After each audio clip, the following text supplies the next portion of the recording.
Amados irmãos e irmãs, paz e bem, hoje dia 31 de agosto, terça-feira, estamos concluindo este mês com o Evangelho de Lucas, capítulo 4, versículos de 31 a 37. Naquele tempo, Jesus desceu a Cafarnaum, cidade da Galileia, e aí ensinava aos sábados. As pessoas ficavam admiradas com seu ensinamento, porque Jesus falava com autoridade. Na sinagoga havia um homem possuído pelo espírito de um demônio impuro, que gritou em alta voz: "O que queres de nós, Jesus de Nazareno? Vieste para nos destruir? Eu sei quem tu és o Santo de Deus." Jesus o ameaçou, dizendo: "Cala-te e sai dele." Então o demônio lançou o homem no chão, saiu dele e não lhe fez mal algum. O espanto se apossou de todos eles e comentavam entre si: "Que palavra é essa? Ele manda nos espíritos impuros com autoridade e poder, e eles saem." E a fama de Jesus se espalhou em todos os lugares da redondeza. Palavra da salvação, glória a vós, Senhor. Amados irmãos e irmãs, contemplando o Evangelho de hoje, nós somos convidados a refletir sobre o poder da palavra. Existe um poder na palavra. No Antigo Testamento, no texto próprio da criação, no livro do Gênesis, se diz que cada vez que Deus pronunciava, faça-se, as coisas eram feitas. Há um poder na palavra divina, um poder de chamar as coisas do nada à existência. Como os antigos diziam, a criação do nada, não é? O poder da palavra de Deus é também capaz de transformar vidas. A vida de um pagão, de alguém que vive afastado, pode ser transformada pela escuta da palavra de Deus. São Francisco de Assis estava certo dia, quando estava na prisão, recebeu o Evangelho, o livro dos Evangelhos, de um outro prisioneiro que ele deu, e aquela palavra ecoou no coração dele de maneira muito forte. E depois, em uma missa, escutou um outro texto bíblico que lhe tocou profundamente e ele converteu-se. Do mesmo modo, Agostinho, quando estava muito confuso, foi para um retiro num lugar chamado Cassicíaco, e ali, deitado na grama, atormentado por muitos pensamentos, teve uma visão. Visualizou um anjo, uma criança que lhe dizia: "Toma e come." Era a palavra de Deus que o anjo oferecia. E Agostinho abriu o texto o texto numa das epístolas do apóstolo Paulo, e ali ele começou a sua caminhada de fé. A palavra de Deus é capaz de transformar a pessoa. Há um episódio muito interessante no qual o centurião convida Jesus para ir à sua casa para curar um servo seu que está doente. Mas no caminho ele diz uma frase muito interessante. Ele diz: "Eu não sou digno, Senhor, de que o Senhor vá até a minha casa, mas diga uma só palavra e o meu servo ficará curado." A consciência de que a palavra de Deus tem poder para transformar as realidades. No Evangelho de domingo atrasado, nós ouvimos Pedro respondendo a Jesus: "Onde nós iremos? Só tu tens palavras de vida eterna." Quer dizer, há muitas palavras que vivem um conflito. A palavra do mundo, de muitas promessas, muitas delas vazias.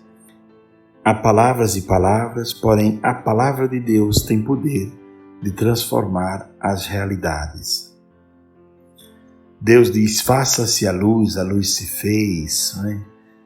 Deus diz: "Faça-se o firmamento foi feito." Quer dizer, a palavra de Deus tem poder para transformar as realidades. E o texto de hoje, então, apresenta Jesus na sinagoga, um dia de sábado, está lendo, proclamando e ao mesmo tempo pregando a palavra de Deus. E ali na sinagoga acontece algo muito estranho. Existe ali um homem possuído por um espírito, por um demônio impuro. E esse demônio escutou Jesus falar e a palavra de Jesus lhe inquietou, lhe incomodou. Vejam que Jesus em nenhum momento grita, mas a palavra de Jesus é dita com calma, com tranquilidade. É dita com serenidade, com equilíbrio. O demônio é que grita. O homem impuro grita, e grita em alta voz. E ele tenta impor a autoridade dele através do grito. E tenta enganar Jesus usando o plural. O que queres de nós, Jesus Nazareno? Como que diz, nós somos muitos. Viestes para nos destruir? E depois continua, eu sei quem tu és o Santo de Deus.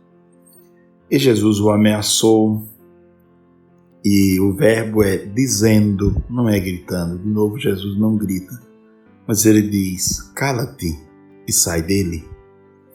Porque a palavra tem poder por si só, a palavra de Deus, pronunciada pelo verbo divino que é palavra feito carne. Esta palavra tem poder para expulsar os demônios. É interessante que certamente aquele demônio frequentava a sinagoga já há um bom tempo, mas não se sentia incomodado por outros pregadores. Mas bastou Jesus chegar ali e começar a pregar, e ele sentiu-se profundamente incomodado. Pois bem, a palavra de Jesus tem poder, e ele diz, cala-te e sai dele. E o demônio lançou o homem no chão, diz o texto, e saiu dele, sem lhe fazer mal algum. As pessoas que estavam na sinagoga se espantaram, certamente porque já tinham visto esse homem outras vezes rezando na sinagoga e não imaginavam que esse homem tinha um demônio dentro dele. Imaginava que era um fiel, talvez, que frequentasse a sinagoga sempre. Não era alguém que levantava suspeita que houvesse um demônio agindo dentro dele. Mas eles se espantaram com essa situação, de que este homem era um endemoniado, e se espantaram ainda mais com o poder que saía das palavras de Jesus, palavras ditas que se transformavam em acontecimento. E diz o texto, eles se espantaram e comentavam entre si, que palavra é essa? Que palavra tão forte é essa? Ele manda nos espíritos impuros com autoridade e poder e eles saem. Quer dizer, quem é esse homem que prega com tanta autoridade? De onde lhe vem essa autoridade, esta força da sua palavra? É interessante, Santo Agostinho faz uma reflexão muito interessante, tomando aquele texto no qual João diz, que o profeta João era a voz e Jesus era a palavra, não é? A palavra que tinha poder até sobre os espíritos impuros. Ele manda e os espíritos impuros obedecem. Ele diz, Lázaro vem para fora, e Lázaro, que estava morto e cheirando mal, sai vivo da sepultura. Ele diz ao mar, calma, aquieta-te, acalma-te, e o mar se aquieta. Ele diz ao surdo, ao coxo, ao mudo, ao cego, que volte a enxergar, a ver, a ouvir, a falar, e o milagre acontece. A sua palavra tem poder. Por isso hoje nós queremos renovar o desejo de ouvir a palavra de Deus e pedir que essa palavra seja nossa condutora, ela nos conduza. Como diz o Salmo, Tua palavra, Senhor, é lâmpada para os meus pés, é luz para o meu caminho. Que possamos hoje pensar sobre isso e cada vez mais resgatar em nós o desejo de ler, aprofundar, praticar e divulgar a palavra de Deus. São Tomás de Aquino falava sobre essas 4 coisas, não é?